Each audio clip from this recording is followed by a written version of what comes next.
Bismillahirrahmanirrahim. Assalamualaikum warahmatullahi wabarakatuh. Perkenalkan, nama saya Naura Mufidah Marsya, NPM 10 1117105. Di sini saya akan mempresentasikan hasil dari penelitian saya yang berjudul aktivitas antibakteri ekstrak air kopi robusta atau Coffea sanifera terhadap bakteri Pseudomonas aeruginosa. Alasan saya memilih topik tersebut adalah karena prevalensi dari healthcare associated infections di Asia Tenggara lebih tinggi dibandingkan di Eropa dan Pasifik Barat. Dan Pseudomonas aeruginosa merupakan bakteri paling umum yang ditemukan pada HAI, di mana bakteri ini juga dia mudah beradaptasi dengan berbagai perawatan dari fasilitas pelayanan kesehatan dan menunjukkan resistensi pada banyak agen antimikroba yang umum. Di sisi lain, carbapenem sering dipandang sebagai terapi terakhir untuk bakteri multidrug resistance termasuk Pseudomonas aeruginosa. Sekarang permasalahannya adalah bagaimana apabila terapi terakhir tersebut saja sudah mengalami resistensi terhadap berbagai obat.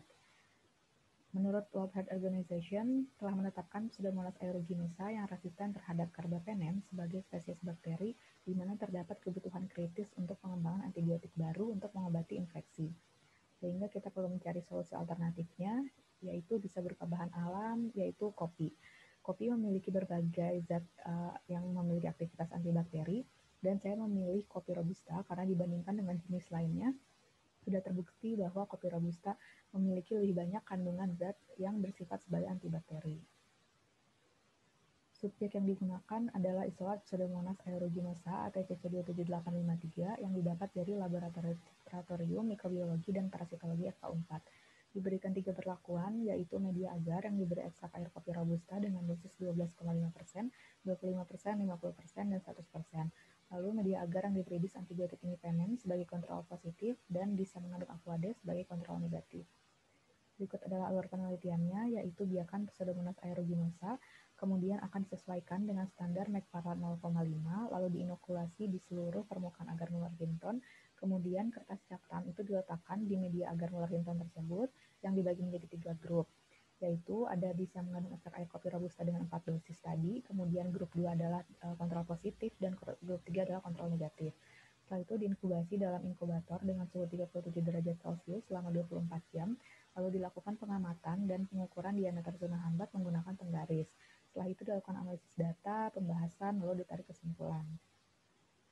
Penelitian ini dilakukan pada bulan Maret sampai dengan Desember tahun 2020 dan dilangsungkan di Laboratorium Mikrobiologi dan Parasitologi FK4.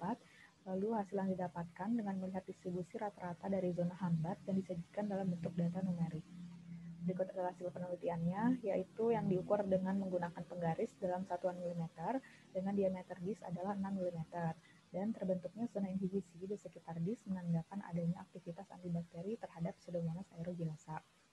Berikut adalah tabelnya, yaitu dari keempat dosis dapat terlihat bahwa di dosis 100% memiliki rata-rata zona inhibisi yang tertinggi, yaitu 8,13 mm, sedangkan ketika kita bandingkan dengan kontrol positif, itu ternyata terdapat perbedaan yang cukup besar, yaitu kontrol positif adalah 25 mm.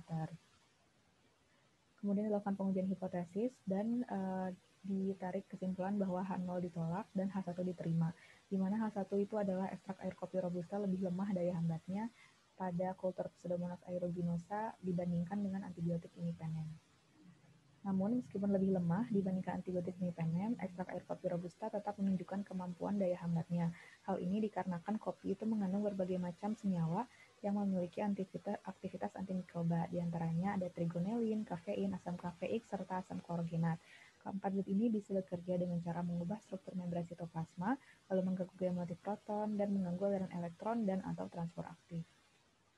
Kenapa dapat berbeda? Itu pada setiap konsentrasi terdapat perbedaan zona hambat, karena adanya perbedaan zat aktif yang terkandung dalam ekstrak air kopi robusta yang bersifat antibakteri. Ada keempat zat tadi, itu kuantitas serta kualitasnya dapat dipengaruhi oleh faktor lingkungan, kemudian iklim tumbuh, lalu kondisi pertumbuhan dan benihnya sejak awal, kemudian sinar matahari, tanah, serta perlakuan hingga panen. Sehingga ditarik kesimpulan dari penelitian ini, yaitu ekstrak air kopi robusta menghasilkan daya hambat pada kultur bakteri pertumbuhan Pseudomonas aeruginosa, dan kemampuan antibakteri ekstrak air kopi robusta lebih lemah dari imipenem terhadap bakteri Pseudomonas aeruginosa. Sekian dari saya. Assalamualaikum warahmatullahi wabarakatuh.